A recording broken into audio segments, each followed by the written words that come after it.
రైతులకు అందరికీ తెలుసు, ఇక్కడున్న రైతులందరికీ కూడా చంద్రబాబు వచ్చేసారి నాశనం అయిపోతామని చెప్పేసి అందరికీ తెలుసు. అందరూ అంటారు బా ఈడు వచ్చినాడు మా ఇతను వచ్చినాడు మొత్తం నాశనం అయిపోతామని.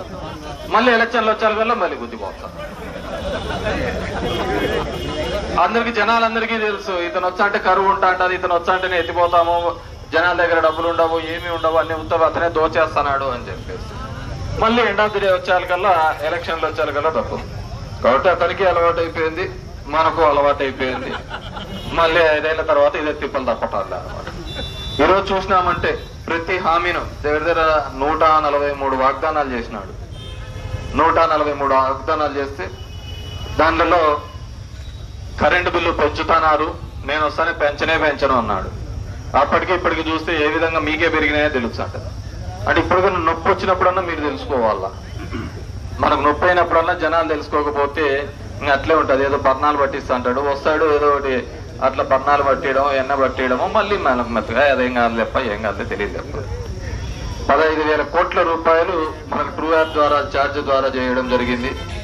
అదేవిధంగా రైతు భరోసా కేంద్రాలు శనికాయ విత్తనాలు ఇచ్చినారప్ప మనకు, ఇంకా వేయలేదా? ఇచ్చినారా? ఆడేలే ఇచ్చినారు. మంచి మంచి పంట వచ్చింది, అప్పుడే అమ్మేసుకున్నాం శనికాయలని. ఏడుంటాడు అంతా మార్కెట్ యార్డ్ల కింద అంతా చెప్పులు అట్లా పెట్టుకుంటే రైతులంతా రాత్రులు పనుకుంటాడుగా లేదా శనికాయలకు. జగన్ రెడ్డి ఊరుకుంటారు, వీళ్ళంతా ఇట్లయింది పాపం ఇబ్బంది పడుతున్నారు, వీళ్ళకి రైతు భరోసా కేంద్రాలు కట్టించినాడు లేదా? కట్టించినాడు. ఆడ శనికాయలన్నీ ఈడ మొదలు పెట్టినాడు. ఏమన్నా పనే లేకుంటే అందరం ఊరికి లైన్ లో నిలబడతా అంటే కదా. ఇప్పుడు స్టోర్ వాళ్ళు అందరు నిలబడుతున్నారు లేదా?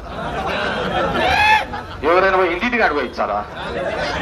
ఇంటిగా తీసుకోపోమ్మా 6 గంటలకే అంట. 6 గంటలకి వేయడం చరిత్ర. 6 గంటలకే ఇచ్చినవి ఏమైంది? 6 గంటలకు ఇచ్చింది 20,000 ఇచ్చానన్నాడు. 5 గంటలకి తెల్లారు 5కే మద్యం షాపులు అయితే ఓపెన్ అవుతాయి. 5 గంటలకే మాత్రం పాపం వీధినా బెల్ట్ షాపులు. అంటే 20 లక్షల ఉద్యోగాలు కదా. 20 లక్షల ఉద్యోగాలు రావాలంటే ఎట్లా రావాలా? సందుకు బెల్ట్ షాప్ 4 ఇళ్ళ బెల్ట్ షాప్ పెట్టుకుంటూ పోతా అంటే దాంట్లోనే 10 లక్షలు అయిపోతాయి. దానికి అవి కనపడవు పోలీసులకు. ఎందుకు కనపడతాయి? అది ఎవరు కనపడుతుంటే మందు పోయిలు కొట్టే కనపడతాయి బ్రాంచ్ షాపులు. మిగతా ఎవరు పోయినా కానీ కనపడదు. అది నైట్ 1 గంట వరకు దొరుకుతుంది. అది జగదేవి అతలోక సుందర్లో ఫోటో దిగితే శ్రీదేవి పక్కన శ్రీదేవి కనపడుతుంది. పోలీసులకు ఆ బెల్ట్ షాపులు కనపడవు అనమాట. వీళ్ళది ఒకటే కనపడుతూ అంటారు. 20,000 మాకు పెట్టుబడి సాయం ఇచ్చారంట. సరే అది పడిందా పడలేదా? నీకు పడింది కదా. ఫుల్ డబుల్ 40,000 పడింది అదన్న 20,000. ఇప్పుడు ఏదో మా సీనియర్ చెట్లకి అదేదో రోగం వచ్చింది, ఏదో పులుసు రోగం అంట. ఏమో ఏడలేదు, ఇంత ముందు పచ్చ రోగం వచ్చాడు, పచ్చ పురుగు వచ్చా అంటే ఇప్పుడు మళ్ళీ అది పులుసు ఏదో వచ్చింది.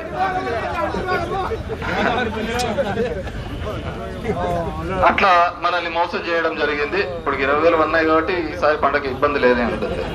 ఇంకా మా అమ్మవాడి మా రామాయణ అడిగి చెప్పాల, నీ 15,000 నీ 15,000 పన్నాయిలేవా? మన మాహనాలు అందరికి పన్నాయి. అందరు సంతోషంగా ఉన్నారు కదా. ఏ తమ్ముళ్ళు ఏ ఒక్కలు అంతా హ్యాపీసే కదా. అంత ఫుల్ హ్యాపీస్. ఏంది వచ్చా అడిగి వచ్చా?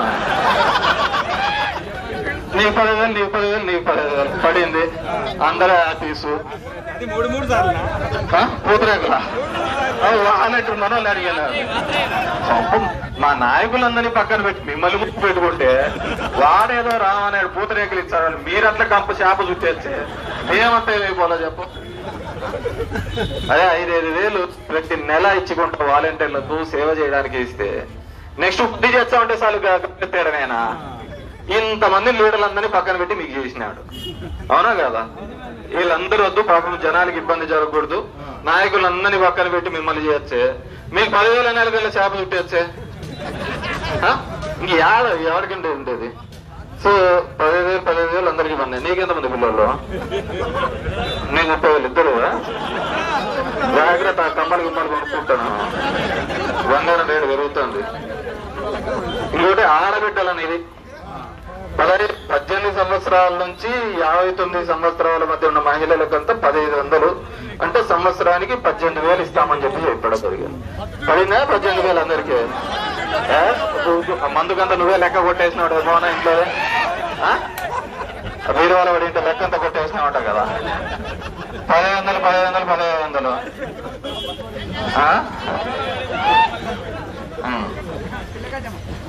సో అందరికి 1500 పడింది. అది యాపీసు, ఉచిత బస్సు.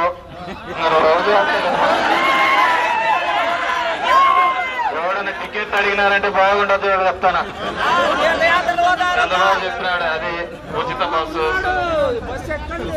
యాపీసు.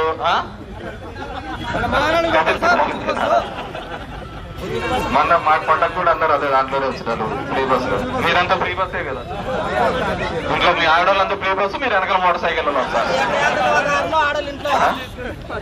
నిరుద్యోగ వృత్తి అదైతే పర్వాలేదు, 3000 అన్నాడు, బాగా పడుతుంది, దాంట్లో ఇబ్బంది లేదు. నెల 1వ తేదీకైనా 6 గంటలకైనా ఇది కూడా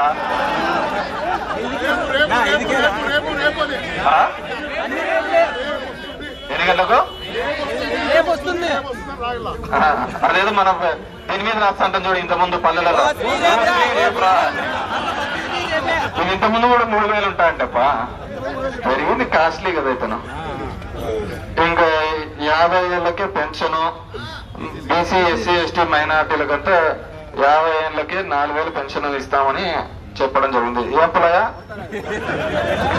50 ఏళ్ళకి వచ్చిందా లేదా పెన్షన్? నువ్వు ఆధార్ మార్పించుకున్నావంటే వయసు తక్కువ కనపడదు, 90 రూపాయలు పడిపోయింది నీకు కూడా. విద్యా దీవెన, పిల్లలు చదువుకుంటా అంటే నేను గుడ్ మార్నింగ్ తిరుగుతా అన్నప్పుడు బట్టను ఉత్తింటాడు, 2 రోజులు లేట్ అయితే చాలు, సార్ ఇంకా వల్ల, సార్ ఇంకా వల్ల, సార్ ఇంకా వల్ల అని. 2 సంవత్సరం అవుతా అంది, అడిగేవాడు లేడు, ఈనేవాడు లేడు, ఇచ్చేవాడు అసలుకి లేడు. అంటే నాకు అర్థం ఏంటంటే, అడుగుతా అంటే మన తిరుగుతా అంటే అడిగేవాడు ఎక్కువ, అడిగేవాళ్ళు ఉంటా అంటే చేసేవాడు ఎక్కువ అనమాట. ఇప్పుడు ఇనేవాడు లేకపోతే ఇంక అడిగేది లేదు, చేసేది లే కదా, కాబట్టి ఇనేవాడు కూడా లేడు. సో పిల్లలకు ఫీజు కానీ, అదేవిధంగా ఆరోగ్యశ్రీ కానీ, పెన్షన్లు అంటున్నాడు.